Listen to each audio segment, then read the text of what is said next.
Buenas tardes. Soy el antropólogo Henry Flores Villasante y voy a exponer el tema Una visión holística, tundiquis, tuntunas y caporales de la tuntuna. La siguiente, por favor. La presente exposición cuenta de 2 capítulos. Primero, aspectos generales sobre la investigación. El objetivo es definir el origen del tundiqui, tuntuna caporal y sus características asociadas a la máscara, vestimenta, movimientos y términos utilizados para su caracterización. La ubicación, región Puno, provincia de Puno, festividad Virgen de la Candelaria. El presente análisis corresponde a antropología de la danza. Tenemos que entender que la antropología es el estudio de la cultura, es el estudio del comportamiento humano, también de los lenguajes. Y en la danza existe un lenguaje que no es hablado, sino que está a través del movimiento, de la vestimenta, de los colores y diferentes características. La revisión bibliográfica se ha hecho con cronistas del siglo XVI, XVII, XVIII y también modernos estudios de diferentes publicaciones, tanto en el caso del Perú, México y España. El retrato del cacique, arcabuceros y alabarderos como guardia de honor es la élite y utilizaba bordados, perlas y airones con ricas plumas, y este estatus les pertenecía a la gente del Collao. Como podemos ver en la imagen, en la parte de abajo, que está en su plumería, son los antiguos collas que vestían a la usanza hispana, ¿no? Esta es una procesión de Corpus Christi, óleo de 1679-1680, procedencia de la parroquia Hospital de Naturales Cusco, Museo de Arte Religioso. Con esto quiero indicar que los principales podían danzar danza de hispanos, como lo voy a comentar mucho más adelante. Por otro lado, también existía una sociedad, si bien había una sociedad alta, en este caso los indios ricos, también habían sociedades un poco no muy favorecidas, como en el caso de los uros. Los uros, por su estatus, no podían danzar danza de hispanos, tampoco de negros, ¿no? Polo de Gardo en 1575 indica eran pobres e insignificantes por su número y condición social. El padre Acosta también en 1590 habla sobre los uros como tan brutales, negándose a sí mismo el nombre de hombres. El cronista Juan López de Velasco en 1582, los indios uros son gente inútil, ociosa, por querer más pescado y a veces de la laguna. La siguiente, por favor.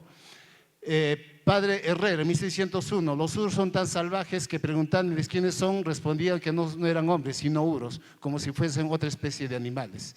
Ludovico Bertone, igual, una nación de indios despreciables, que de ordinario son pescadores y de menos entendimiento.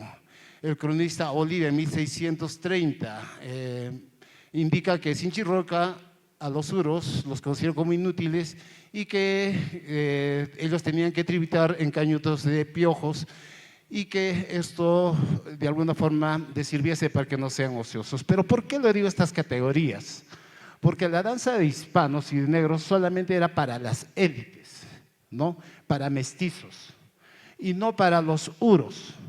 Los uros, si bien bailaron, pudo ser posteriormente, pero no les correspondía a su estatus el bailar danza de hispanos, ¿sí? Uros, oruro, deriva de esos términos prácticamente. La siguiente. La siguiente, por favor. Bueno, en el caso de Puno tenemos, como ya lo mencionó también anteriores investigadores, tenemos 726 danzas. Cada danza es la historia de una comunidad, cada danza tiene un mensaje, tiene un lenguaje. La siguiente, por favor. Antecedentes. Estos antecedentes tenemos que tenerlos bien en cuenta, por favor. ¿Qué dice Huamampoma? En referencia a las danzas, indica que los españoles ordenaron a los caciques y sus indios, estamos hablando de caciques principales y sus hijos legítimos, dancen y hagan fiestas delante del Santísimo Sacramento, delante de la Virgen, y que se los ordena practicar danzas de españoles y de negros, ¿ya? Solo para élite. Rigoberto Paredes Candia, en este caso es boliviano, los bailes indígenas pueden dividirse en ellos, en 2 órdenes, unos legados por el coloniaje y otros traídos de España. Hay un reconocimiento que existen danzas pues, introducidas en España.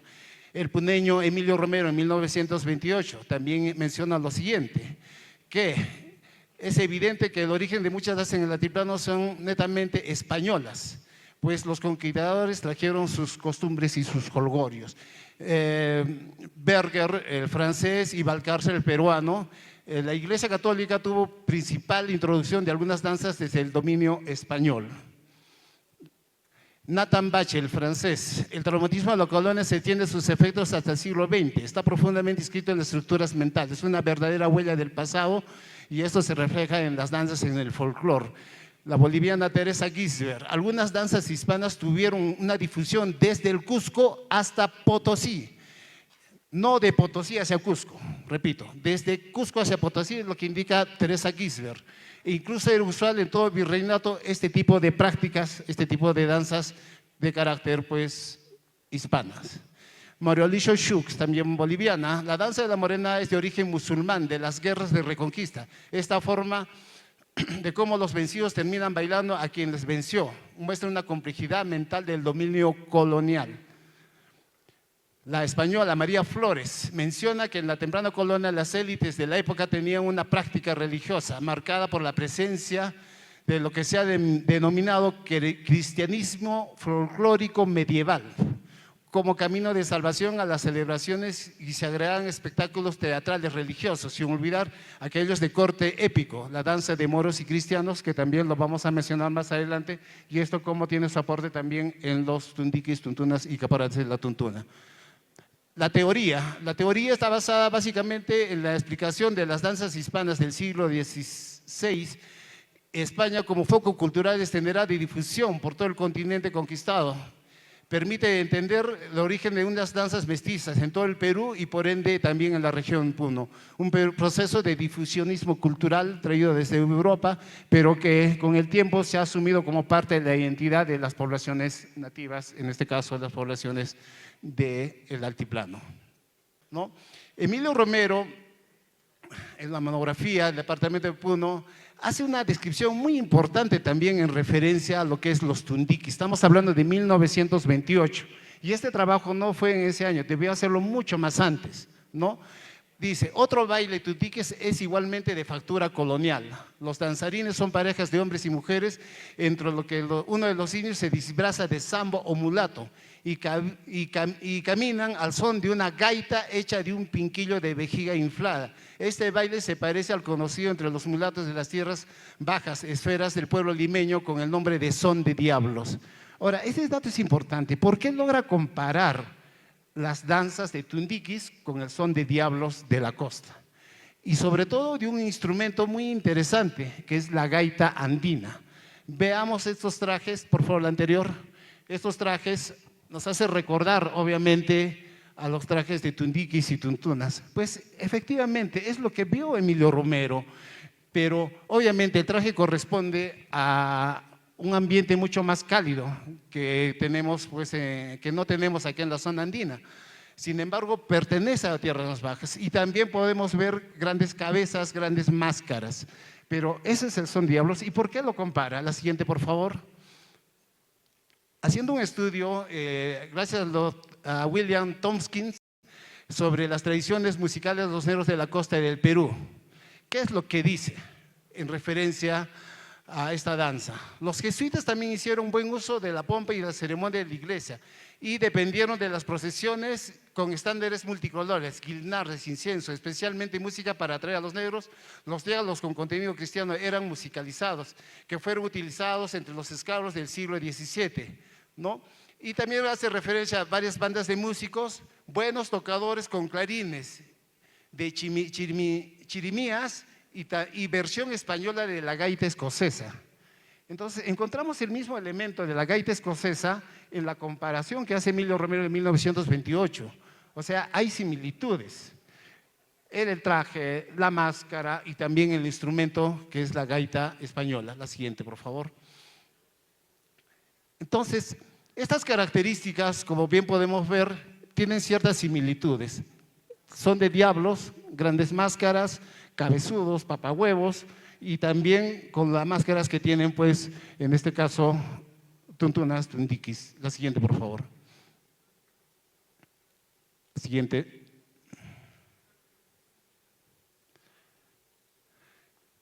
Siguiendo también a William Tompkins, indica que obviamente este grupo de danzas estaban acompañados, como le he indicado, papahuevos gigantes y el gran cabezudo, que probablemente representaron para los negros reminiscencias de las figuras totémicas africanas. En esta atmósfera de incienso, color y esplendor aparecieron los negros de las cofradías en las procesiones, acuerdo a sus naciones de origen, con sus estandartes distintos, su nobleza y sus cortes. El parecido es extraordinario cuando podemos ver la cabeza del cabezudo de Lima con el son de diablos y con lo que tenemos también acá en la zona de Puno, en el caso del negro que tiene una cabeza grotesca.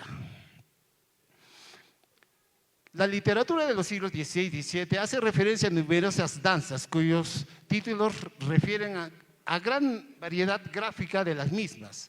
Los bailes de cascabeles es una danza también importante en la época del virreinato.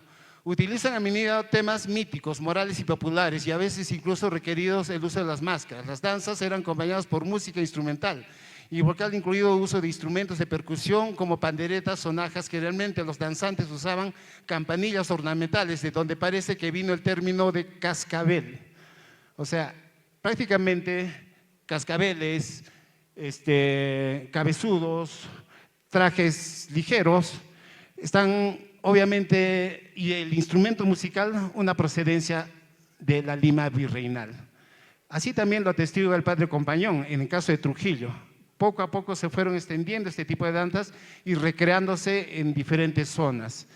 La comparación y los paralelismos en algunos instrumentos, movimientos y cabezudos es similar a los tundiquis mencionado por Emilio Romero, también con el son de diablos en el caso de Lima. Pero otro dato importante también es en que referencia a los bailes de cascabel, incluyeron una gran variedad de temas.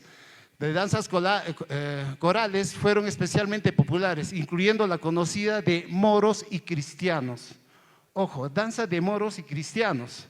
Sabemos que la danza de moros y cristianos ha dado paso a lo que es la morenada, las moriscas. Estas danzas obviamente cuentan lo que es la España imperial. Es una danza netamente militar que se hizo en conmemoración de haber expulsado a los moriscos de la península ibérica. Entonces, tiene ciertas características también, porque estamos hablando de 3 siglos de lo que es la época virreinal, pero sin embargo son más de 450 años donde se han desarrollado estas danzas y entre ellos ha habido tipos de entrecruzamientos. Podemos ver la máscara, ¿no?, en grotesca, grande, ¿no?, que obviamente parece de un moro o moreno, de la morenada, pero también es un entrecruzamiento con la danza de los tuntunas, tundiquis y caporales de la tuntuna. Ahora, otra característica también es que muchas de estas danzas populares se utilizaron dentro de contextos especiales, procesos de guerra, enfrentamiento. Como podemos ver, el dibujo de Huamampoma, están guerreando y en la parte de arriba tiene a un músico que posiblemente esté tocando una gaita española o gaita andina hoy en día, ¿no? Entonces, esto es lo parecido también que tenemos. Uno, tenemos la morenada con características exageradas, facciones grotescas, pero también un parecido con lo que es tuntunas o caporales de la tuntuna en referencia a la máscara. Obviamente, con lo mencionado con Williams, obviamente danza de morenos, también danzas de cabezudos, tuvieron un entrecruzamiento entre morenos y también con la danza de cascabeles, que son danzas netamente españolas, pero de negros. El traje tiene esos elementos que son propios de las creencias andinas, porque ahí están los elementos, ahí están sus dioses, ahí están sus orígenes.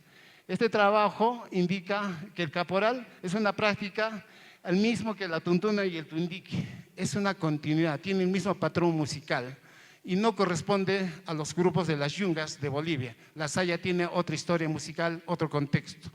Su origen es netamente virreinal y obviamente corresponde a la época del Perú virreinal. La siguiente, por favor. Conclusiones. Los tundiques obviamente son de factura colonial o virreinal. Los negros fueron usados para tocar música de tradición católica española, de la misma manera en que fueron utilizados los indígenas de la sierra.